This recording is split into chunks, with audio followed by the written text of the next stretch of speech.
Hi, everyone. This is Mika Klim. Welcome to Authentic Expressions. Look forward to answering your question. All right. I see Zach here. So I am going to share some reminders about Laurel Ridge. They have sponsored this program. Again, Laurel Ridge is a behavioral health treatment center. They offer compassionate care for every stage of life. It provides personalized treatment for all populations. Their interest is to help you into your journey of wellness. There are services for children, adolescents, military dependents, active duty members, veterans, and first responders. They offer inpatient services, outpatient services, substance abuse treatment, residential treatment. Call 210-491-3591 for a no-cost assessment.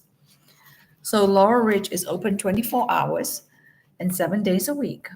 Their mission is to save lives, heal families, and create hope. All right, I see different people logging in. Welcome. So today's topic is the inner voice that keeps holding me back. So, what are some of the inner voices, the limitations that keep holding you back? So be sure to type your questions in the chat area so that I can respond to your question. Good. All right. Welcome, Cheryl. Welcome, Zach. And then there's a C. Rod. And tell me your name. While I'm waiting for your questions, I'm going to read a quote by Philip Arnold. He says, "You will never be free until you free yourself from the freedom of your own false thoughts." Again, Philip Arnold says, "You will never be free until you free yourself from the freedom of your own false thoughts." So, tied in with the inner voice that holds us back. All right, Christine Rodriguez, welcome. So let's hear your questions. I would love to respond to your question. All right. So Zach asked, how do we refrain from the inner voice that verbally beats us up? Great question. So again, some of these voices have been resounding in our background, in our private space, in our private headspace for a long time. So these voices really don't emerge in adult years. It's been slowly building up from childhood, adolescent years, and then, in the adult years. So you have to remind what you say to yourself. And some of these things that you say are not very nice to yourself, I'm assuming. So are these voices tied into expectations that you want to uphold, expectations of your parents, self-imposed expectations that you are supposed to be good all the time with everybody, and you have very limited room to allow yourself to veer and to meander? So look at how these voices is tied to expectations, tied to perfectionism, and tied to things that limit your growth. Are these voices more about promoting you, or are these voices more about, defeating you or limiting you? So how do you refrain? So it's important to look at the root of it. At what point did this start, and how have you nurtured it over time? So you nurture it over time by going back to that default message. Think about the different messages that you can input in your head, but do you conveniently go back to that because you have used that, and that's the first message you go to? So learn to make a conscientious effort that you want to include other voices, other verbal scripts, not like a different voice, but different scripts. If it's tied to expectations that belongs to your parents, then it's time for you to also examine what are your expectations of yourself, and not just embrace everything that society expects of you, parents expect of you, spouse expect of you, children expect of you. So put in critical thinking and examine these voices, these thoughts, and look at how you can infuse thoughts that is more congruent, that fits more to your script as to where you are in life. Okay, Cheryl asks, how can I help teenagers struggling with a breakup? All right, so I'm assuming their voice is I'm a poor partner, I'm no good, I suck in relationship. So the voices that keeps beating them up. So when you are working with teens or anyone, I usually ask that you hear out their struggles and connect it to when at times they beat themselves up about being a poor partner, a poor being poor in relationship. So whenever there's a breakup, it also does a domino effect of other things, that other scripts that they use to kind of punish themselves, the negative scripts. So I would hear them out and I would help them connect to earlier scripts and how they have again used that. Many times when we do something, we do the same behavior. And then we wonder why we don't change because we keep doing the same thing. So it is important to slow down, to examine how we only use one or two behaviors to power through life. And then we wonder why we can't change and be positive, be motivating. So you are your own agent of change. Don't expect society to change for you. If people didn't say this, I wouldn't feel this way. Well, people can say that, but how do you choose to talk to yourself? Do you talk to yourself in disrespectful, defeating ways? And if this is not something you want to embrace, but you keep doing it, it's important to look at how you want to talk to yourself. Don't just talk to yourself in very punishing, punitive ways. So you have to also think about how you want to respect yourself, because the way you respect yourself is the way that others respect you. So again, Cheryl, think about how you can help these teens examine the scripts, that the breakup scripts that's similar to other scripts in their life. All right, welcome, Dora, Claudia. Good to see you all again. Okay, Claudia asks, how can I know if my inner voice is helping me stay safe or just holding me back because of fear? What an awesome question. Yes. Fear and the negative self talk are kind of tied together hand in hand. We use fear to rein us in, to keep us from stepping out of the box.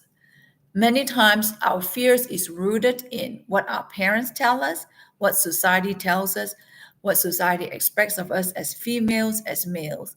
As a female, you shouldn't be doing that. That's not appropriate. Vice versa. For males, oh, that's not a very, you know, fitting thing to do. So when we fall into the traps of what others expect of us, then we limit ourselves. So if you have consistently used fear to hold you back, examine the root of the fear as to what is tied into. If you break it down, examine it. Is it tied into an expectation that was put in there by a parent, by a church leader, by a Sunday school teacher? Look at the roots of this. And then you want to look at the emotions that's tied in to your limiting thought, your limiting behavior, or what I call the oppressive behavior.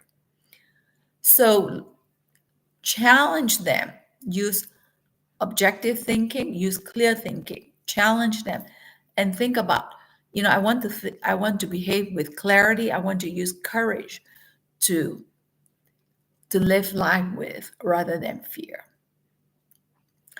All right. Christine goes, I tend to overthink everything. What are some things that can help me not dwell on overthinking? Like, I should not have said that. Why did I say that? It tends to consume me. Yes, the continual beating up of yourself for having said a certain thing or having behaved a certain way is again very much tied into expectations. You expect yourself to behave perfectly. You expect yourself to walk within a very thin, fine line. And when those expectations are set, it only makes it harder for you to behave because you go, okay, I have this very thin line to work with. And so the thinner the line, the more mess up that will happen because there's no freedom, no leeway to be yourself. When we have to be like somebody or be for somebody, then we are not true to ourselves and we tend to do the scripts based on what others want, and that's the tendency to mess up. So examine how you want to be, what are some freedoms you want to enjoy, and not just think about, I need to be like that. Think about the freedoms, the courage, the the objective living. How do you want to live with clarity, with congruency? And that may help you step out of the box more rather than just step in the box and mindlessly do what others want you to do. So Dora asks, inner voices are sometimes led by self-doubt. How do we address the doubt that holds us back? Yes, very true. Those are connected. Yes, inner voice and self-doubt go hand in hand. So how do we challenge that? So what is the opposite of self-doubt? Clarity is one of the things that comes to my mind. Again, your congruency and your clarity. When you live transparently, congruently, genuinely, then how might you show up? So think about these different words. You want to live life congruently. You want to live life transparently. And when you are transparent and genuine, what will happen to self-doubt? So don't think and just hover over the word self-doubt. Hover over words like, I want to live with, truth, with congruency, with clarity, with genuineness, with intentionality. So use these words to help you work through different situations. When a situation shows up, I want to be intentional and I want to be congruent. So the more you lean into intentionality, being mindful, then self-doubt will eventually fade away. So don't hover over the negative words. Hover over words that's going to promote your growth, that's going to expand your freedom and going to, you know, enhance your courage. So think about what you want to build up rather than just what you want to tear down. All right, welcome, Lindsay. So your question is, what practices would you recommend to use to refrain from the inner voice? And I'm assuming that is the inner negative voice. Oh, to retrain, I'm sorry. So what practices would you recommend to use to retrain your inner voice? All right, tied into what I said earlier, to retrain yourself, many times we've been oppressed, limited, you know, um, living in the box. So the other thing you want to think about is you don't want to live in the box. You want to live outside the box. You want to live in the box that is bigger, that is more creative, that is more enriching. So learn to move towards words that's going to help enhance you, enrich your life, help you find fulfillment. So ponder on these words. Like whenever you're confronted with a limiting thought, Okay, think. I want to live with intentionality. I want to live with fulfillment. So for me to live with intentionality, I want to be true to myself. So learn to speak up in small but in safe ways with people that you think will embrace your growth. So think about words that is going to help you move to the other end of the spectrum, not words that's going to put you in the limiting side of the spectrum. So, you know, like stems like I want to live with congruency, and for me to do that, I would like to speak up and share my truth when confronted with sticky situations. So your job is to always be true to you because when you're more true to yourself, then there's freedom and then you can speak up. So learn to look inside you, not outside of you when you want to take out the limiting thoughts, when you want to infuse healthy thoughts. So some words, like I said earlier, is about enriching your life, being intentional, being congruent, being creative, and being courageous. All right, welcome, Garland. So, okay. Yes, to live with clarity, with confidence is good. So Garland asked, how are you able to build confidence in teenage boys who believe they are not enough? That's a great question. Great question. So teenagers, adolescents, children, they struggle with the not enoughness. And I don't think it's just teenagers, and I think it follows them into the adult years. Again, I think in one of the sessions where I talked about comparison and competition, whenever we have comparison and competition and we put ourselves against others and we don't measure up, that is also going to trigger their self-limiting thoughts. That's also going to trigger their not enoughness thoughts. So it's important to remind people that it's very unhealthy to compare. Even comparing with siblings, why can't you be like your brother? Why can't you be like your sister? That itself is very harmful to to children because we are all unique. So as parents, it's important to nurture that uniqueness rather than say, this is the template, follow it. Because when we do other people's template, that means we sacrifice ourselves. So your job is to not sacrifice you, but your job is to build a version of you that is going to enhance you, enrich you, and fulfill you.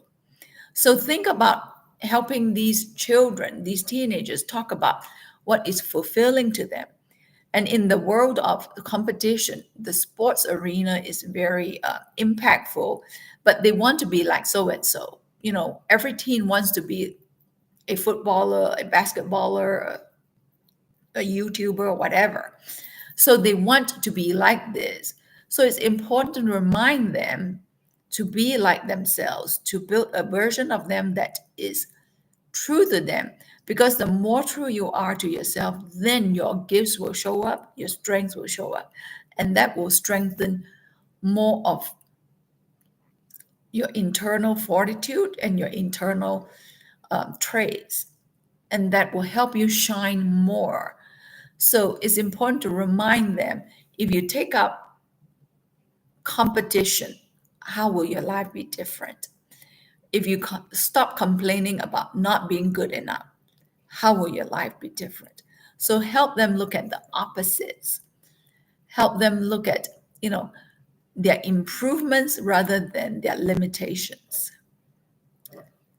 All right, Zach states, encourage them to do difficult but fulfilling tasks, hobbies, and events to build their confidence. Yes, yes, certainly.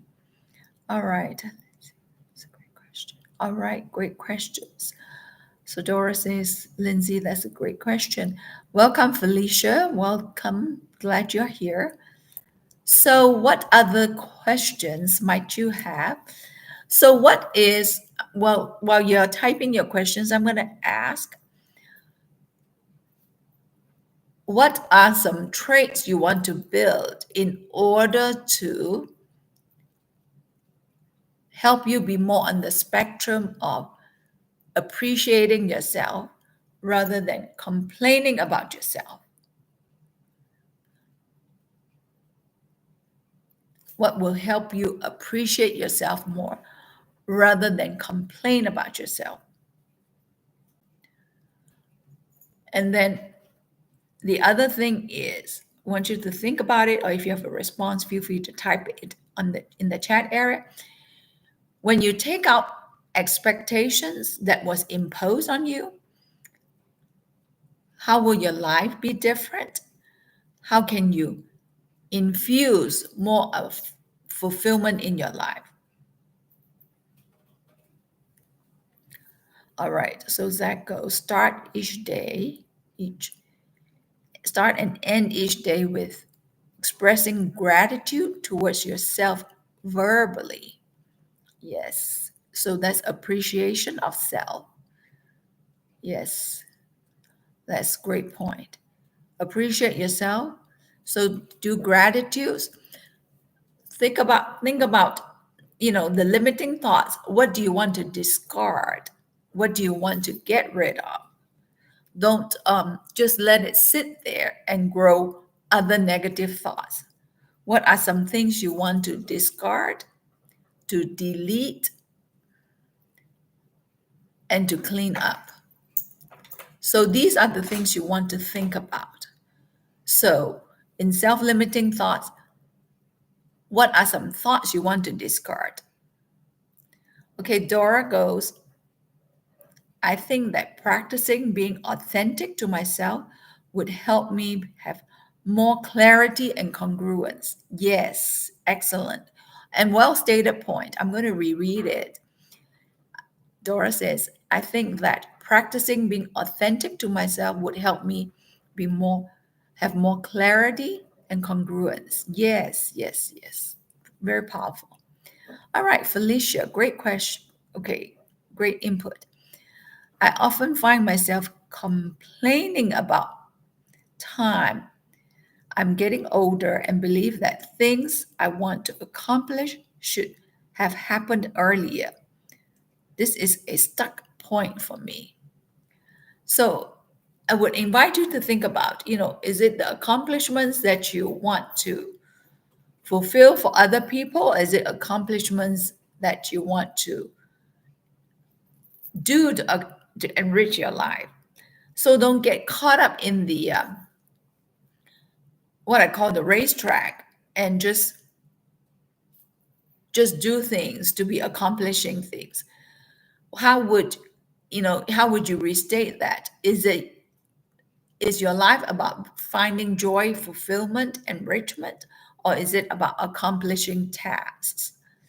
Because we in our society we love tasks and we love checklists. So if we take out tasks and checklists list, how will your life be different? Okay, again, going to school is about doing the grades. If you take out grades, the A, B, C's, and the rankings, how will you learn differently? So think about all these scenarios. Will you learn better when grades are taken out of the system? How will you function when tasks are taken out of your life? Okay, Brittany, welcome. How do these inner voices that hold us back are voices created by people who has held us back in the past? Yes, that's a great question. Many times our current voices has deep roots, and its roots is found in the adults, the people who raised us. So they're all connected. So I like that you see the parallels. So, are these the people that put these voices, these scripts into your head? Do you respect what they say, or do you just embrace it because it's been pounded into your head and you've been reminded for cajillion times that you are to be like this. For you to be successful, you are to be like this. So are you just mindlessly carrying on the script without thinking? So learn to challenge scripts that show up. Don't just go, oh, this script show up, so therefore I must pedal harder or faster. It's important for you to learn to put pauses in your life. You learn to use challenges, learn to be discerning, because this will help you be more effective. Many times we just pedal harder and faster because somebody said we should, but we have not stopped to think about what's the purpose of pedaling harder and faster. If we don't power through life, how will our life be different? So it is important for you to reflect, examine, and be intentional about your change rather than just pedaling because everybody else is pedaling. So we are, if we do pedaling like others, we fall into what I call the herd mentality. That's what animals do. They are herding. They follow the person that is the leader. Without thinking, they just do as told. All right, Garland goes, I believe that this for many years, even after being semi-successful as a student. Yes, like a poor test taker, like what you said earlier. Yes. Yeah, because in test taking, there's a lot of anxiety, a lot of scripts that connect with test taking because we tend to see tests as a performance. If you score below a certain range, that therefore, I must not be smart, or I must be smart if I do this range. Because when we do checklists and we do ranges and we do hierarchies, then we are boxing ourselves in. That's why I go, if we take grades out of schools, how will students learn differently? How can broad projects be enriching when we take, grades out of school? All right, Dora goes. All right, reflect, examine, and be intentional in your change. Just writing this down to remember it. So good quotes. Yes, be intentional. So remind yourself to get out of the rat race. Remind yourself that life is more about enriching rather than just chasing and pursuing. Because we chase and we do mindless things and we include more stuff into our routine. That's why, a lot of children live with anxiety because it's like there's more things to do, one more thing to fulfill, one more score to make, one more game to go play. It takes enrichment out of their lives when we are so hung up on doing checklists and hung up on doing measurements, doing the awards, doing the accomplishments. So it is important for you to think about what you want to delete, what you want to remove in your life, and what you want to put in. We do have choices, so be sure to be intentional about your choices. All right, our time is up, and I'm going to read you that quote once again by Philip Arnold. You will never be free until you free yourself from the freedom of your own false thoughts. The freedom of your own false thoughts. Thank you for joining me tonight. Next week, the topic is finding your voice after holding it in for too long. So come with your questions and let's look at how we can find our voice. So tonight we did a little bit of that, but let's talk about that in detail next week. So again, this YouTube is sponsored by Laurel Ridge, a behavioral health program that offers compassionate care. It provides personalized treatment for all populations. They're interested, their interest is to help you into your journey of wellness. Again, they have a variety of services for children, adolescents, military dependents, active duty service members, veterans, and first responders. Call 210 491 3591 for no cost assessment. Again, Laurel Ridge is open 24 hours a day, 7 days a week. Thank you so much for joining me this evening. Awesome questions, and I hope that you will enjoy the week and ponder on how you can find fulfillment, find enrichment, be intentional, be congruent, and be genuine. Have an awesome week.